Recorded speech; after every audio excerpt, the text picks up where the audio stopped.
আলাইকুম দর্শক, আমি এই মুহূর্তে আছি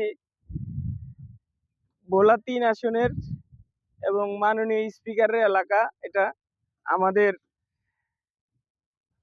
প্রাণপ্রিয় নেতা মেজর হাবিব সাহেব বীর বিক্রম।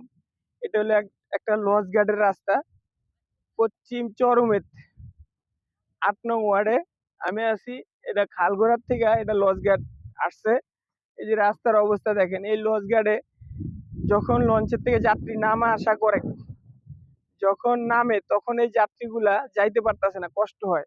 কেন কষ্ট হয়? এখানে কোনো গাড়ি আসতে পারে না। হ্যাঁ, এটার গাড়ি আসতে পারে না।